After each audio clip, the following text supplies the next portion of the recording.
On either side the river lie long fields of barley and of rye that clothe the wold and meet the sky, and through the field the road runs by to many-towered Camelot. The yellow-leaved water lily, the green-sheathed daffodilly tremble in the water chilly round about Shallot. Willows whiten, aspens shiver, the sunbeam showers break and quiver in the stream that runneth ever by the island in the river, flowing down to Camelot. 4 grey walls and 4 grey towers overlook a space of flowers, and the silent isle embowers the Lady of Shallot. Underneath the bearded barley, the reaper, reaping late and early, hears her ever chanting cheerly, like an angel singing clearly o'er the stream of Camelot. Piling the sheaves in furrows airy, beneath the moon the reaper weary, listening whispers, 'tis the fairy Lady of Shallot. The little isle is all enrailed with a rose fence and overtrailed with roses by the marge unhailed. The shallop flitteth, silken-sailed, skimming down to Camelot. A pearl garland winds her head, she leaneth on a velvet bed, full royally apparelled, the Lady of Shallot. No time hath she to sport and play, a charmed web she weaves alway. A curse is on her if she stay her weaving, either night or day, to look down to Camelot. She knows not what the curse may be, therefore she weaveth steadily, therefore no other care hath she, the Lady of Shallot. She lives with little joy or fear, over the water running near, the sheep bell tinkles in her ear, before her hangs a mirror clear, reflecting towered Camelot. And as the mazy web she whirls, she sees the surly village churls and the red cloaks of market girls pass onward from Shallot. Sometimes a troop of damsels glad, an abbot on an ambling pad, sometimes a curly shepherd lad, or long-haired page in crimson clad, goes by to towered Camelot. And sometimes through the mirror blue the knights come riding 2 and 2. She hath no loyal knight and true, the Lady of Shallot. But in her web she still delights to weave the mirror's magic sights, for often through the silent nights a funeral with plumes and lights and music came from Camelot. Or when the moon was overhead, came 2 young lovers lately wed. I am half sick of shadows, said the Lady of Shallot. A bowshot from her bower eaves, he rode between the barley sheaves. The sun came dazzling through the leaves and flamed upon the brazen greaves of bold Sir Lancelot. A Red Cross knight forever kneeled to a lady in his shield that sparkled on the yellow field beside remote Shallot. The gemmy bridle glittered free, like to some branch of stars we see, hung in the golden galaxy. The bridal bells rang merrily, as he rode down from Camelot, and from his blazoned baldric slung a mighty silver bugle hung, as he rode his armour rung beside remote Shallot.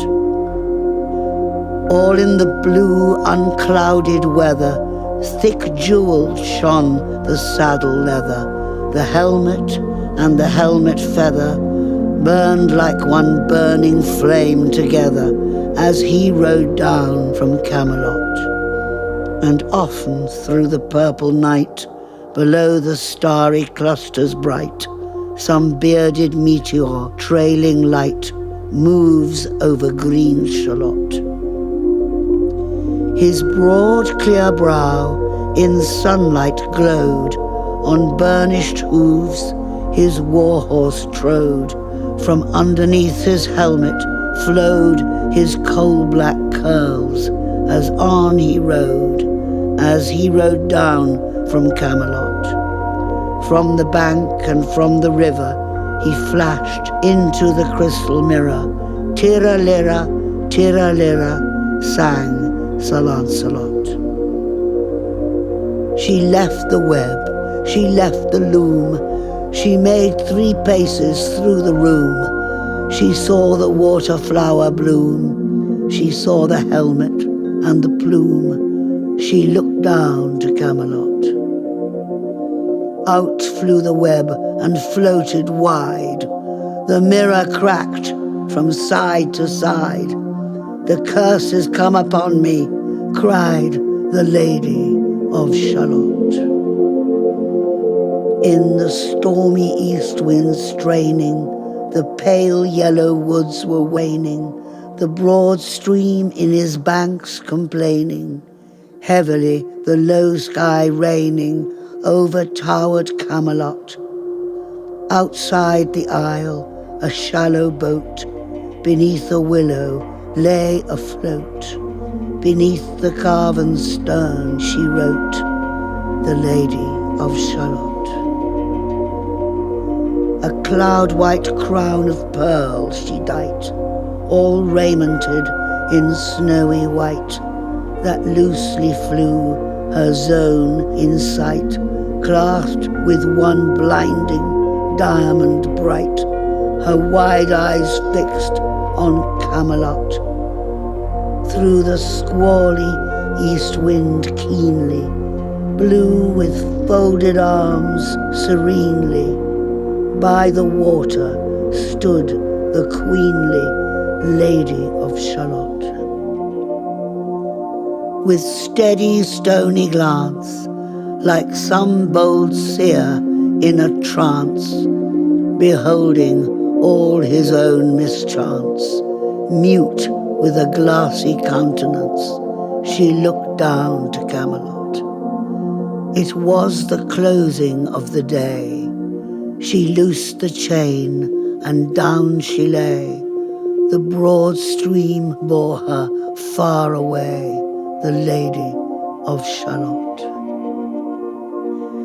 As when to sailors while they roam, by creeks and outfalls, far from home, rising and dropping with the foam from dying swans, wild warblings come, blown shoreward, so to Camelot.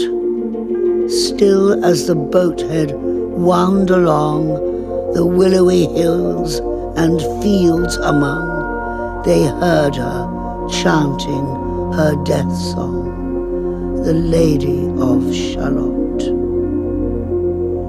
A long-drawn carol, mournful, holy, she chanted loudly, chanted lowly, till her eyes were darkened wholly, and her smooth face, sharpened slowly, turned to towered Camelot. For ere she reached upon the tide the first house by the waterside, singing in her song she died, the Lady of Shallot. Under tower and balcony, By garden wall and gallery, a pale, pale corpse she floated by, dead cold between the houses high, dead into towered Camelot. Knight and burgher, lord and dame, to the planked wharfage came. Below the stern they read her name, the Lady of Shallot. They crossed themselves, their stars they blessed, knight, minstrel, abbot, squire, and guest. There lay a parchment on her breast that puzzled more than all the rest the well-fed wits at Camelot.